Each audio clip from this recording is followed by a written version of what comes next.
The great chamber of Concordia Station stretched wide and tall, filled with beings from across the galaxy.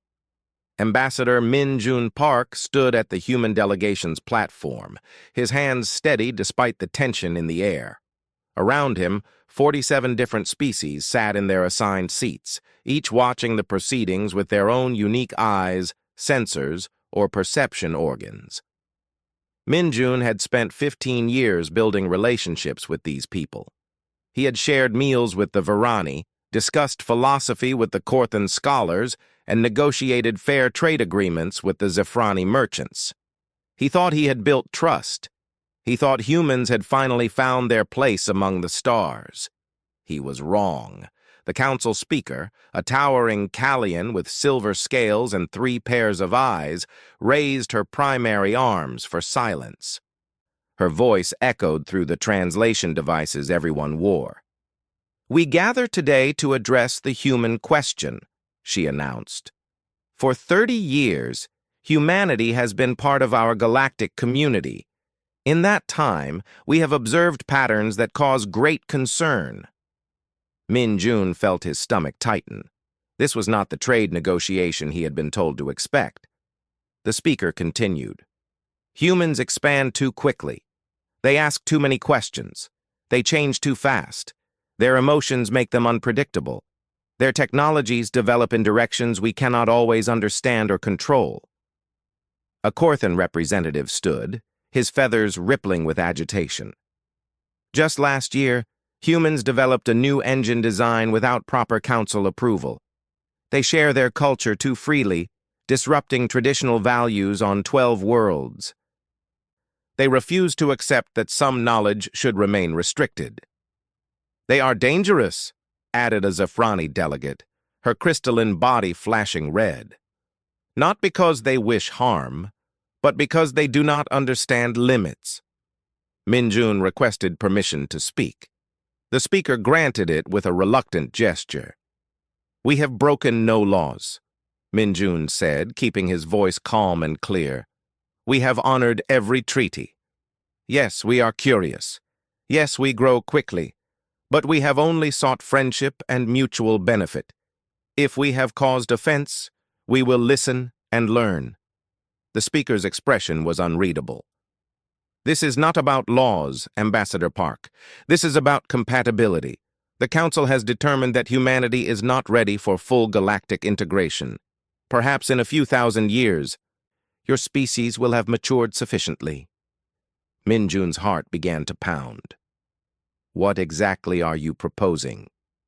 "The Galactic Council is voting today on Resolution 4401. This resolution will ban humanity from all galactic trade networks, deny access to jump gate systems, and terminate all diplomatic relations. Human colonies and stations in galactic space will have 90 days to evacuate all non-human residents and cease all commerce." The words hit Min Jun like physical blows.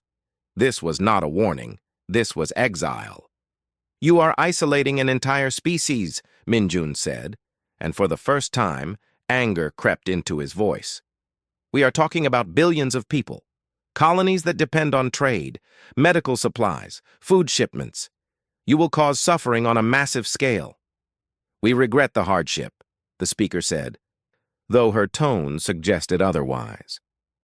"But the majority has spoken. We must protect the stability of galactic civilization." "May we at least hear the charges fully? May we defend ourselves properly?" Min Jun asked. "There are no charges, Ambassador. This is not a trial. This is a decision made for the greater good." The vote was called. Min Jun watched the display screens as each species registered their choice. The numbers climbed steadily. 39 species voted yes to the ban. Only 8 voted no. The Virani, small and often dismissed, were among those 8. So were the Tokai, who had fought alongside humans in defending a mining colony from pirates 3 years ago. But it was not enough. "The resolution passes," the speaker announced. "Humanity is hereby banned from the Galactic Council and all associated systems. This decision is final and will take effect immediately." Min-jun stood silent for a long moment. Around him, the other two members of Earth's delegation looked stunned. Dr. Sarah Chen gripped the railing of their platform. Commander James Wright's jaw was clenched tight. Finally, Min-jun spoke. His voice was steady now, cold and clear. "You ask us to remember that we are young. You tell us we need thousands of years to mature. Very well. We will remember this day. We will remember that when we came to you in friendship, you chose fear. When we offered cooperation, you chose isolation. When we needed understanding, you chose judgment." He paused, looking at each section of the great chamber. "Humanity will accept this ban. We will leave your space. We will take care of our own people. But I make you this promise. Not as a threat, but as a fact. We will not forget. We will not give up, and we will not disappear. Whatever happens next, you have chosen it yourselves." The chamber remained silent as the human delegation turned to leave. Min-jun walked with his head high, though inside he felt the weight of representing an entire species that had just been cast out. As they reached the exit, a small figure approached.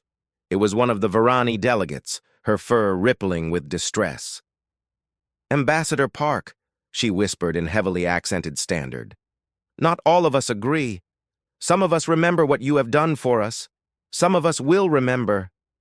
Min-jun nodded to her, grateful for the small comfort. "Thank you. That means more than you know." The Varani hurried away before anyone could notice their conversation. Commander Wright waited until they were in the shuttle back to their ship before he spoke. "What do we do now?"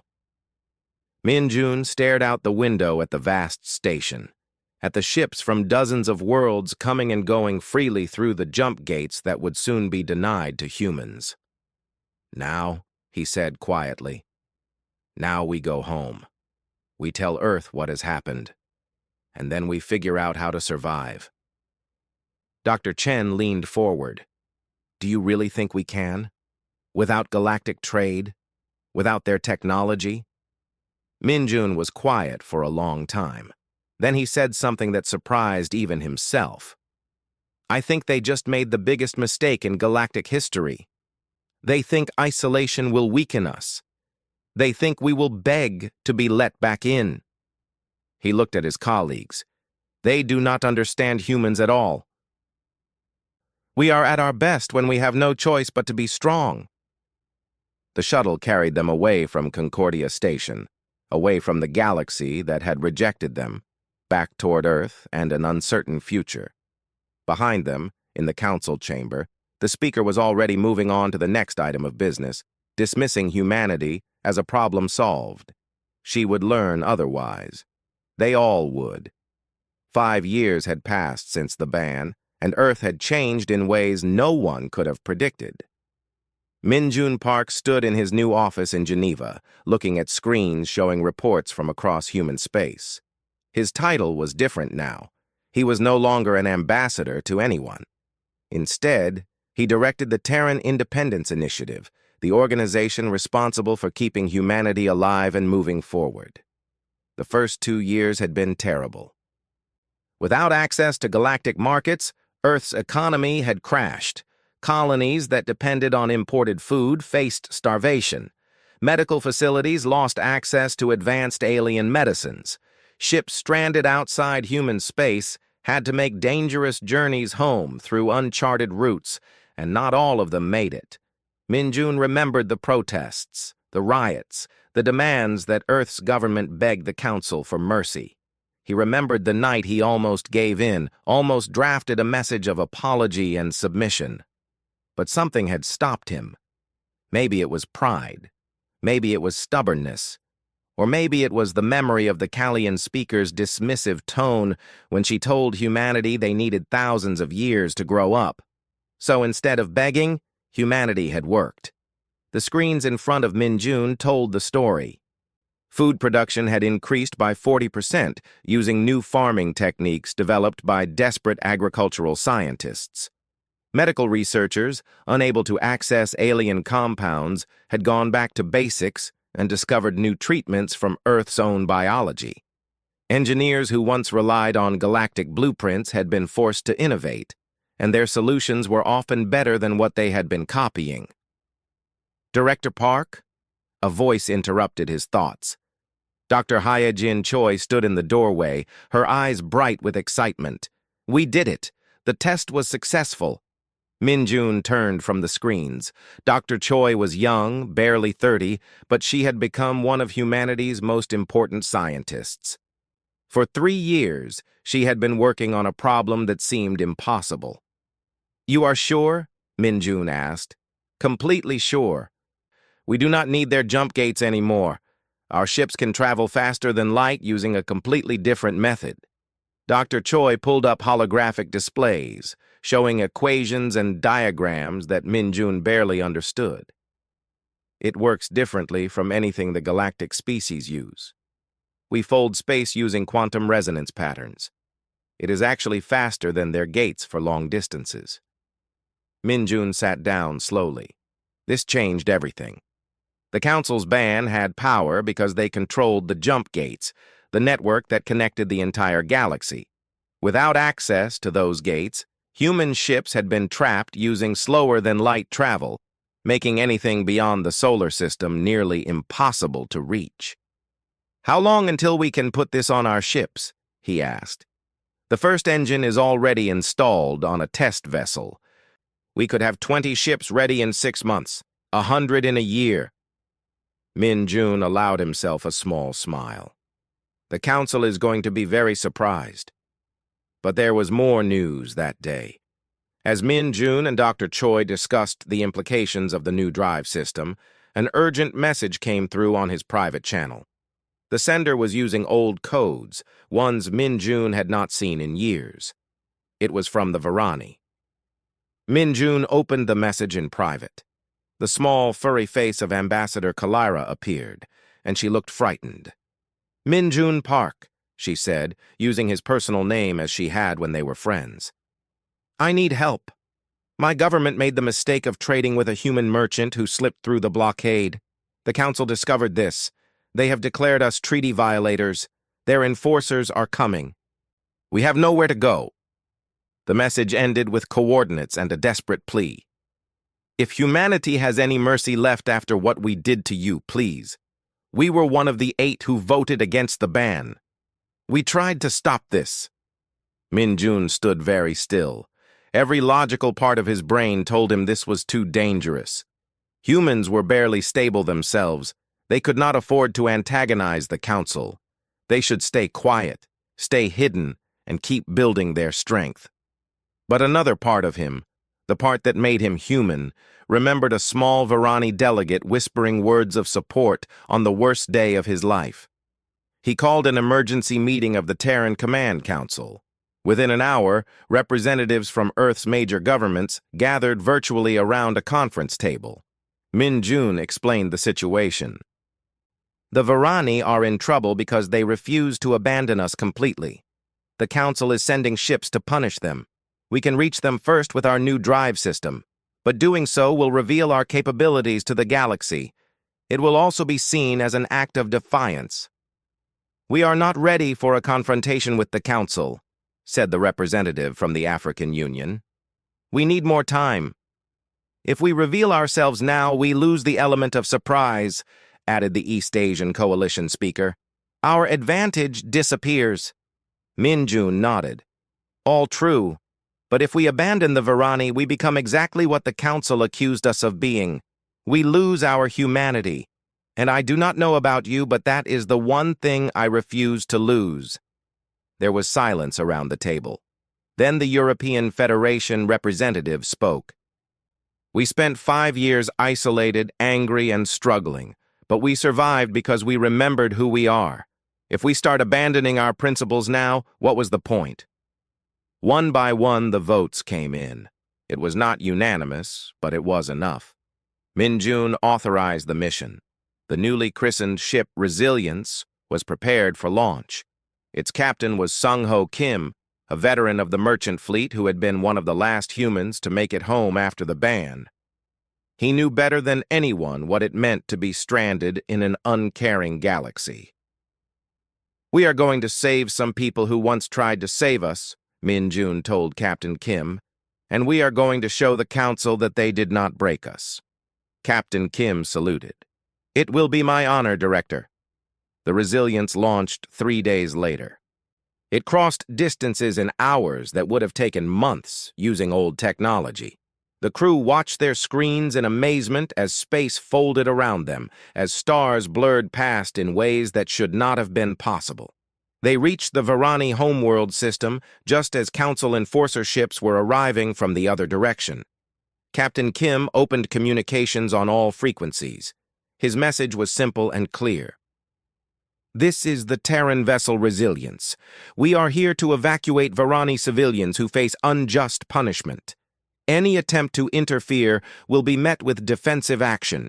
Humanity has returned to galactic space, and we will not abandon our friends." In his office on Earth, Min Jun watched the transmission and smiled. Behind him, Dr. Choi monitored the readings from the Resilience's new drive system. "The Council ships are not moving," she reported. "I think they are confused. They do not understand how we got there so fast." "Let them be confused," Min Jun said. "Let them wonder what else we have learned in 5 years." The Resilience began evacuating Varani civilians. The Council ships held their position, unwilling to fire without understanding what they were dealing with. And across the galaxy, on 100 worlds and 1,000 ships, beings who had secretly sympathized with humanity began to whisper. Humans were back. Humans were stronger. And humans had not forgotten their friends. The galaxy was about to learn that isolation had not weakened humanity. It had forged them into something new. The rescue of the Varani changed everything. Captain Sung-Ho Kim brought his ship back to Earth with 3,000 Varani refugees, beings who had lost their homes because they refused to completely abandon humanity. As the small, furry people stepped off the Resilience onto Earth soil, news cameras captured everything. The images spread across human networks and, more importantly, through secret channels into galactic space. The Council had called an emergency session within hours of the rescue. Min Jun watched the leaked footage from his office. The Council members were arguing loudly. Some demanded military action against humanity. Others urged caution, clearly worried about the technology humans had displayed. But what interested Min Jun most was what happened after that session ended. His communication system started receiving messages. The first came from the Tokai, an insectoid species who had voted against the ban 5 years ago. Their ambassador requested a private meeting. Then came a message from the Murathi, a species not even part of the Council, who lived in the outer regions where Council authority was weak. Then another, and another. Within a week, representatives from 12 different species had made secret contact with humanity. They all had similar stories. They were tired of the Council's rigid rules. They were frustrated by the Kallians' dominance of galactic politics. They were impressed by humanity's resilience and innovation. Most importantly, they wanted to trade. Min Jun organized a meeting on Luna, Earth's moon. He chose it because it was clearly human territory, but also because the location itself sent a message. Humans were no longer hiding.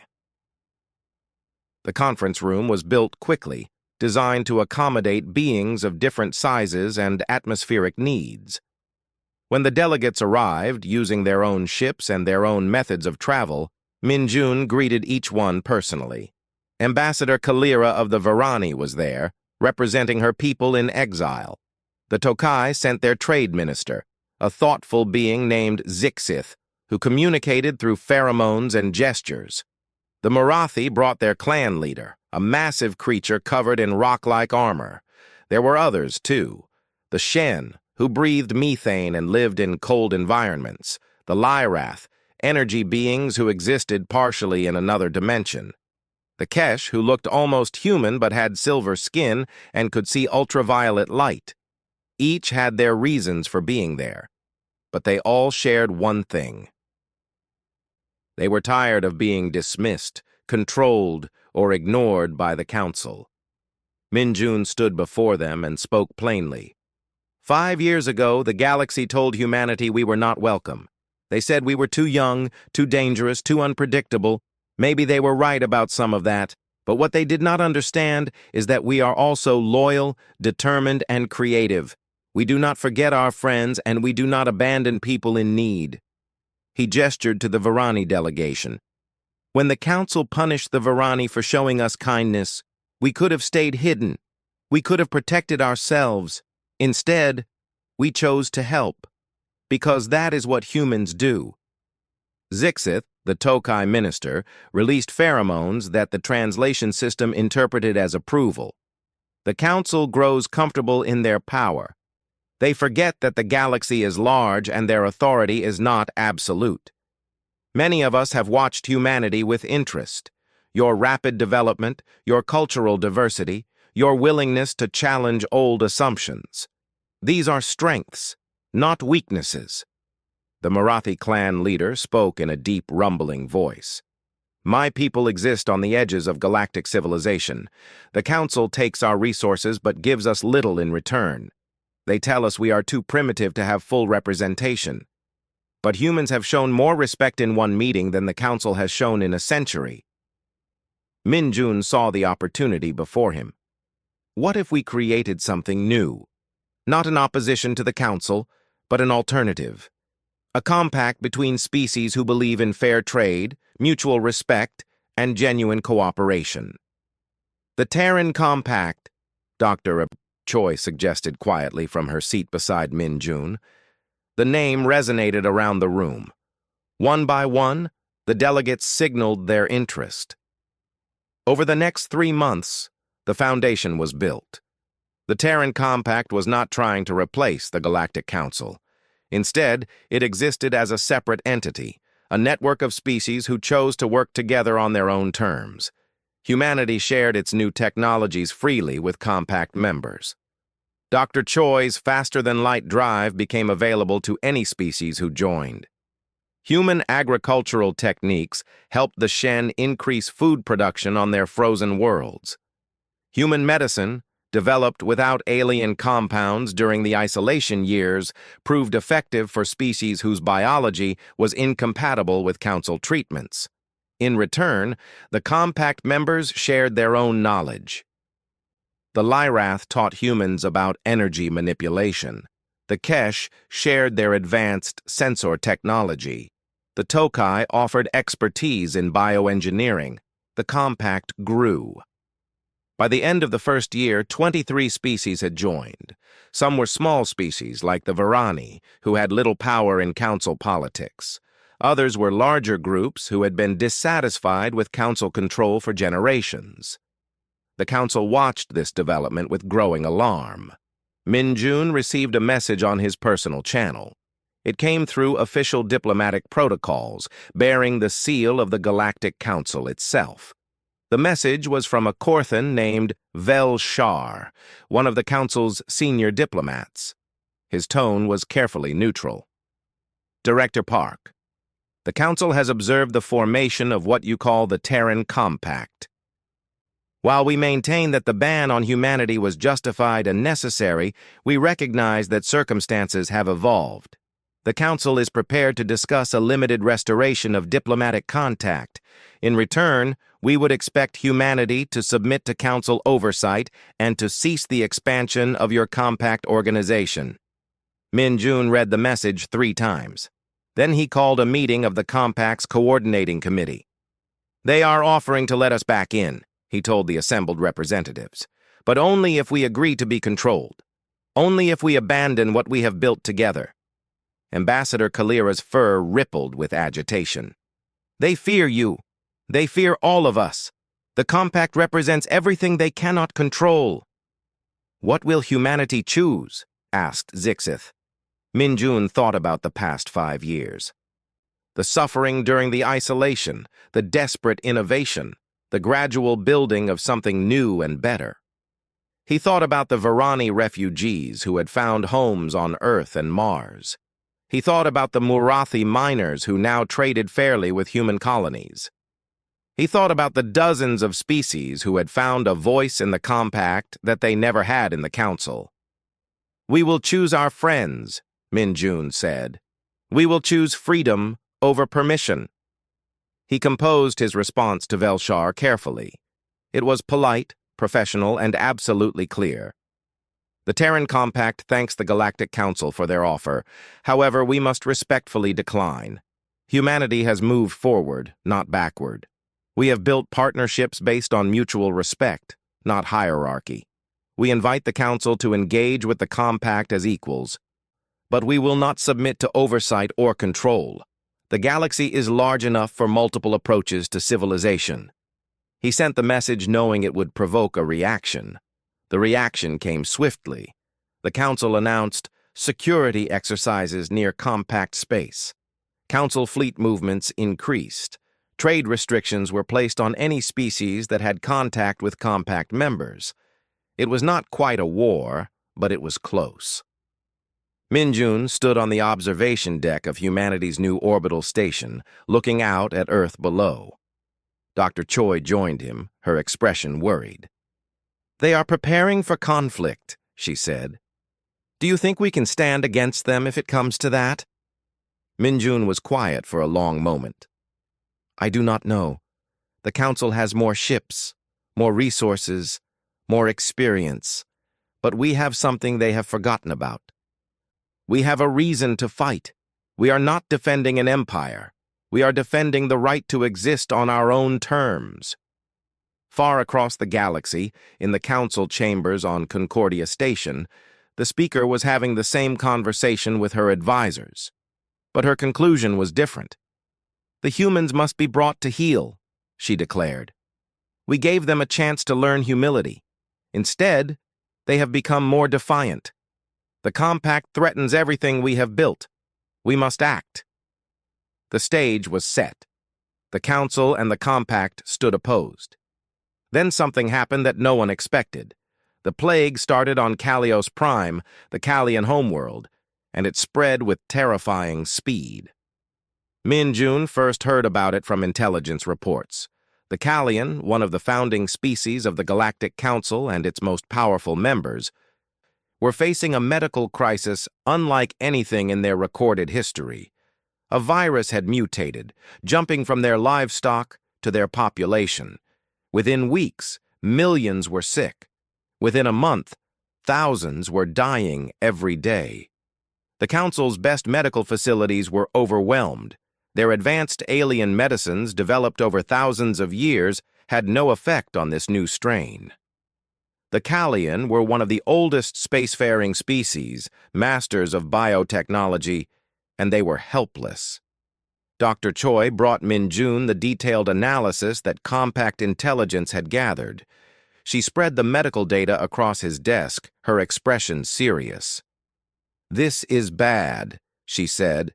"The Kalian immune system is sophisticated but specialized. This virus exploits a weakness in their cellular structure. Council medicine focuses on enhancement and optimization, but they have lost touch with basic immunology. They are trying to outthink the virus when they should be working with the body's natural defenses." Min Jun studied the data. "Can we help?" Dr. Choi was quiet for a moment. "Maybe. During our isolation, we had to go back to basics. We studied Earth diseases, natural immunity, the fundamental ways that bodies fight infection. We developed a whole new approach to medicine because we could not access alien compounds anymore. This virus is alien, but the principles are the same." "How long would it take?" "To develop a treatment?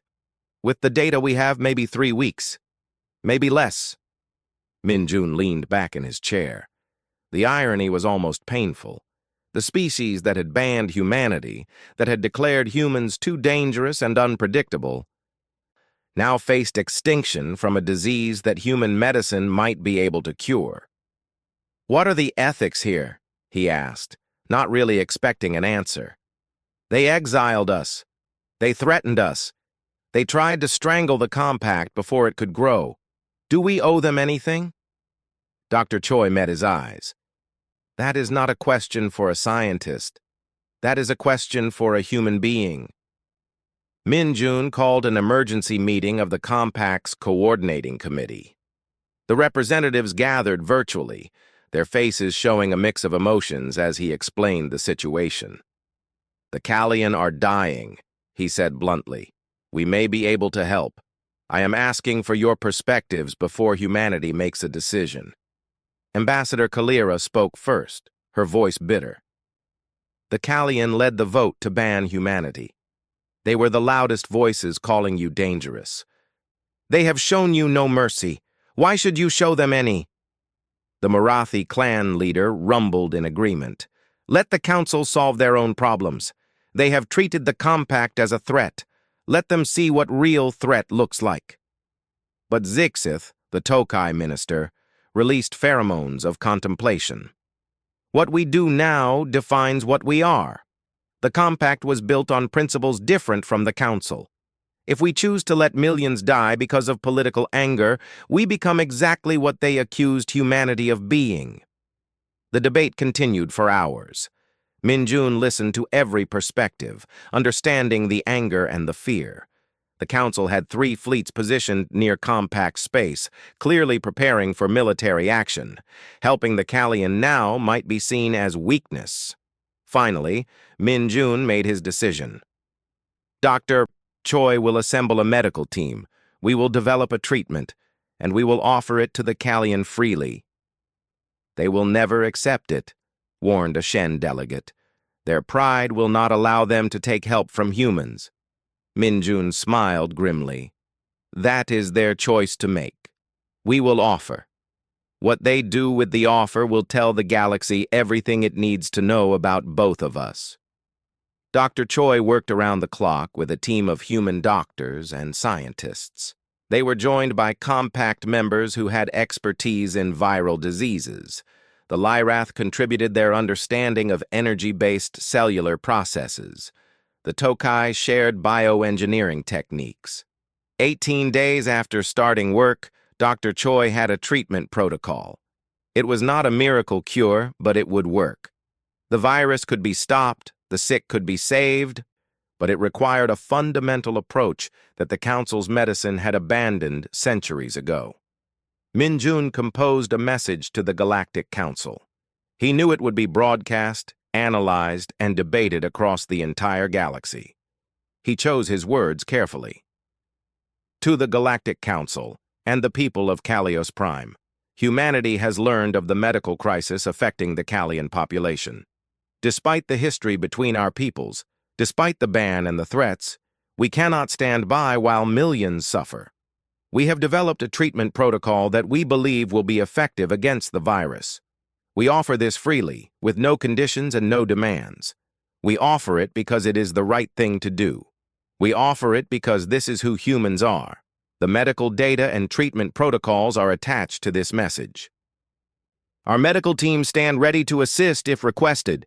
We hope you will accept this offer in the spirit it is given." He sent the message and waited. The response came not from the Council officially, but from individual Callian medical facilities who were desperate enough to try anything. They implemented the human protocols. Within days, patients began to recover. Within a week, the death rate dropped dramatically. The news spread across the galaxy like light through water. Min-jun watched as the reports came in.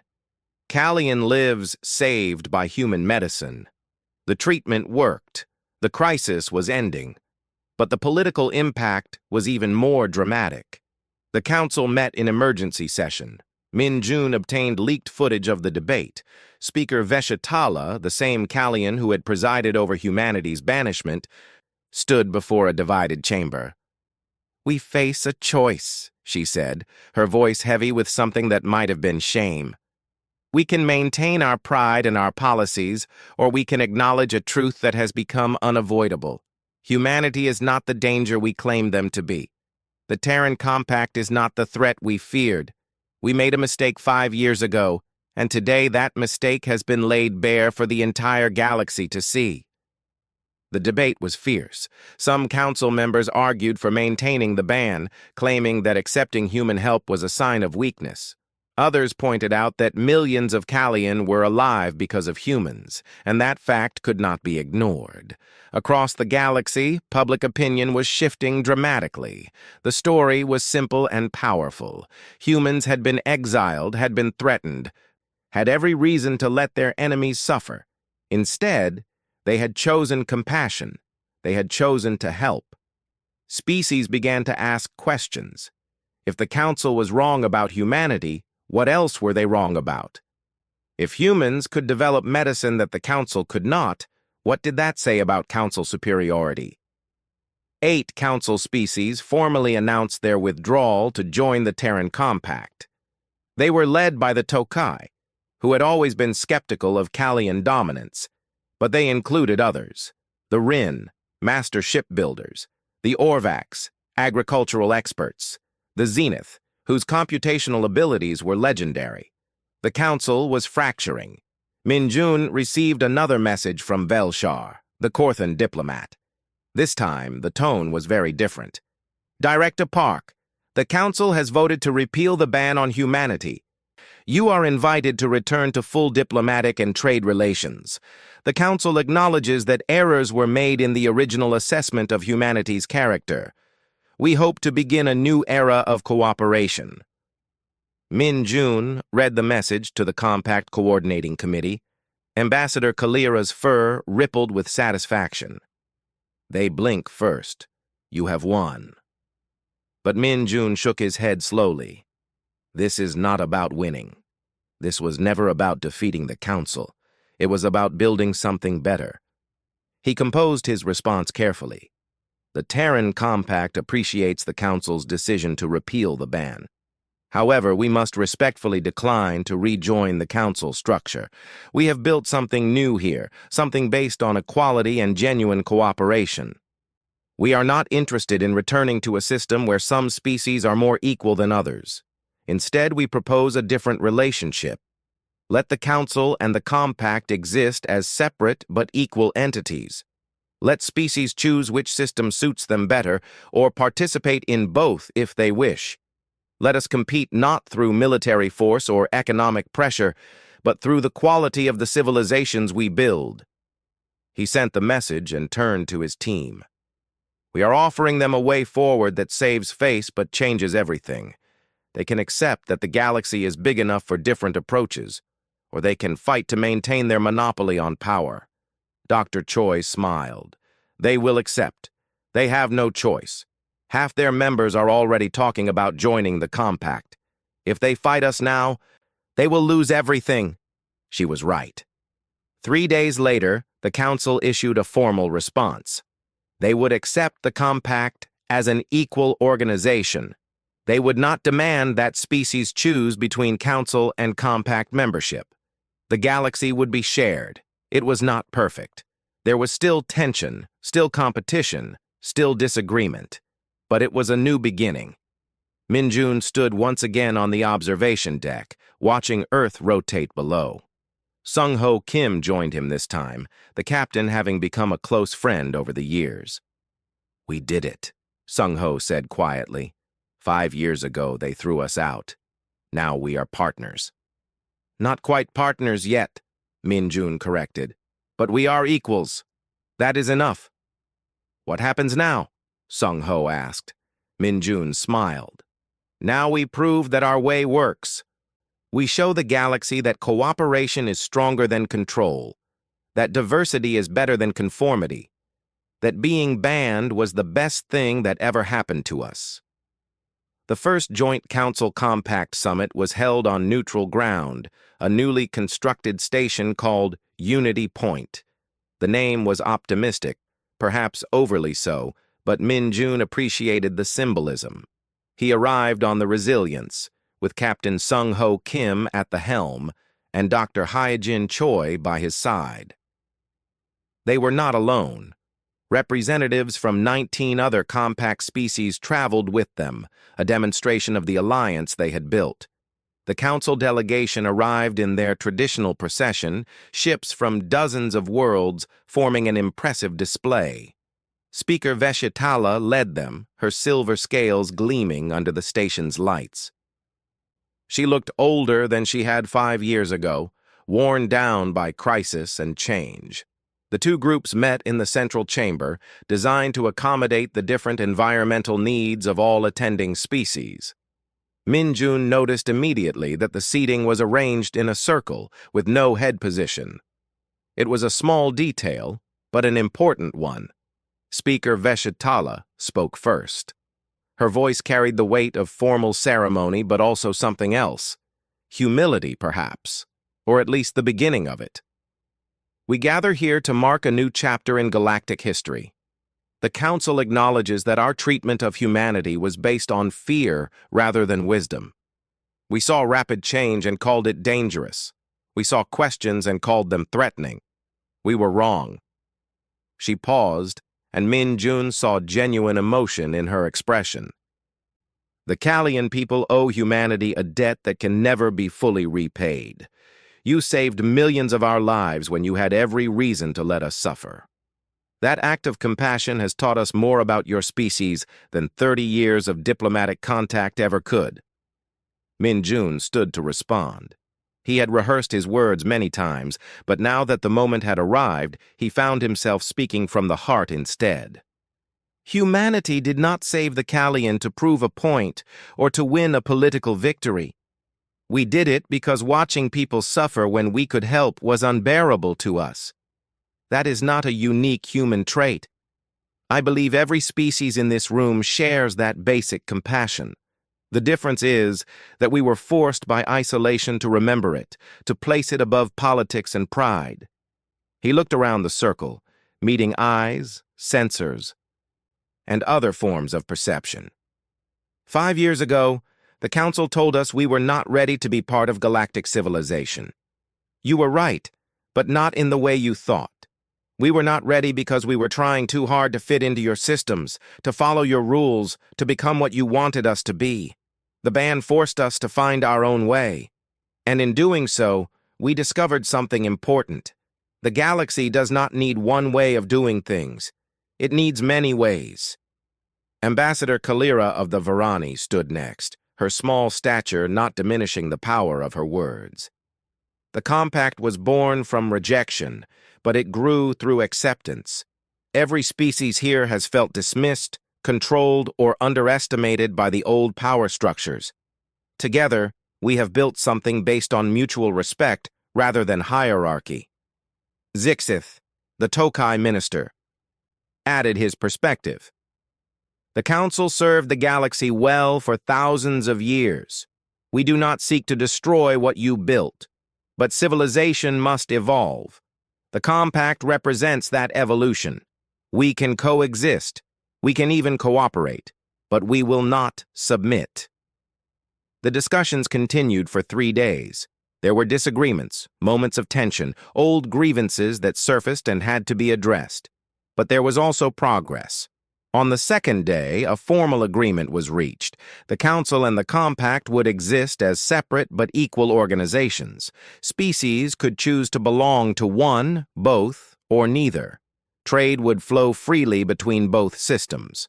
Disputes would be resolved through neutral arbitration rather than force. It was not perfect unity, but it was functional coexistence. For now, that was enough. On the final day, something unexpected happened. A young Callian diplomat named Tresh-An requested permission to speak. She was not part of the senior leadership, but Speaker Veshtala granted her request. Tresh-An stood nervously before the assembly. I was a medical student when the plague hit. I watched my professors try everything, every advanced technique, every sophisticated approach. Nothing worked. Then we received the human protocols, and they seemed too simple, too basic. We almost dismissed them. She looked directly at Dr. Choi. But the simple approach worked. It worked because it addressed the fundamentals that we had forgotten in our pursuit of advancement.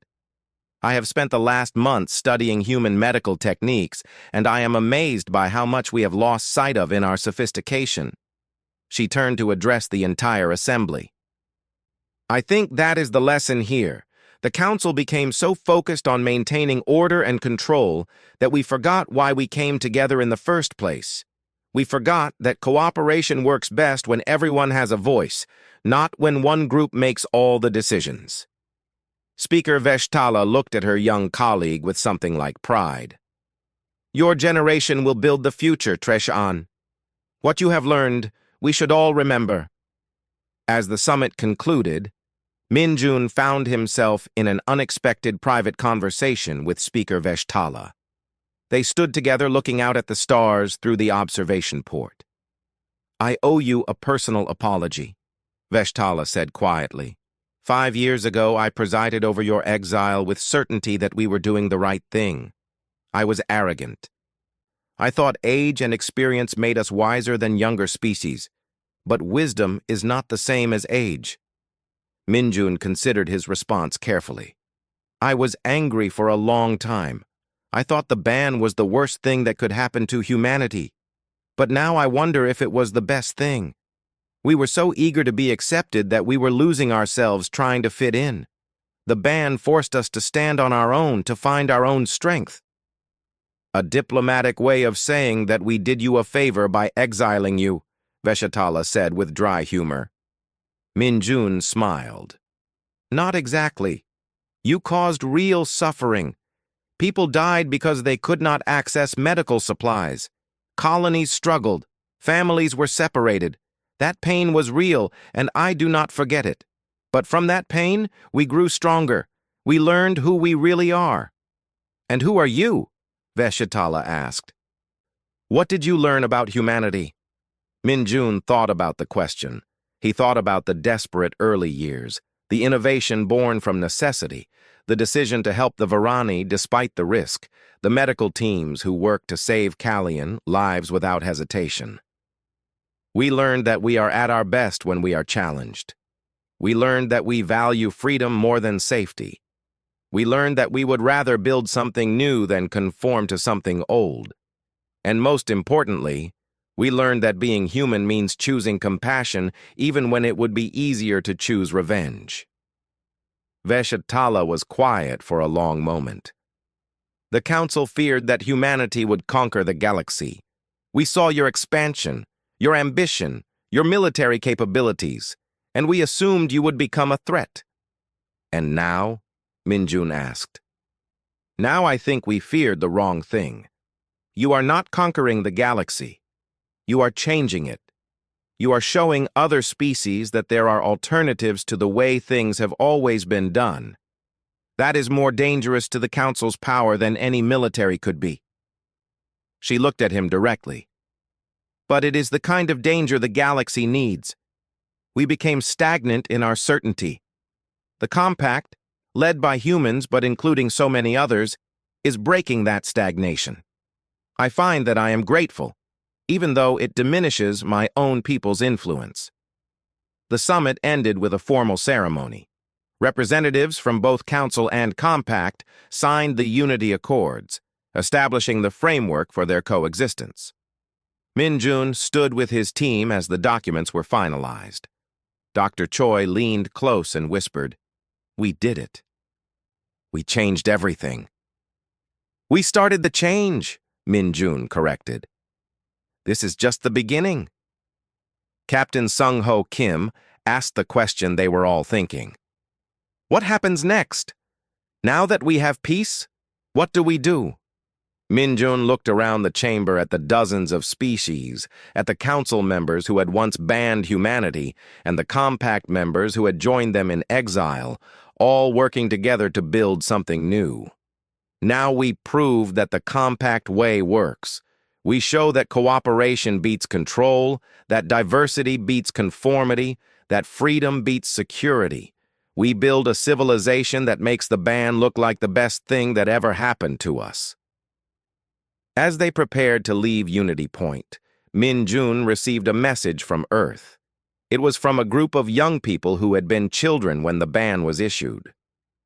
They had grown up in isolated human space, had never experienced the galaxy before the compact. Their message was simple. Thank you for not giving up. Thank you for showing us that being rejected does not mean being defeated.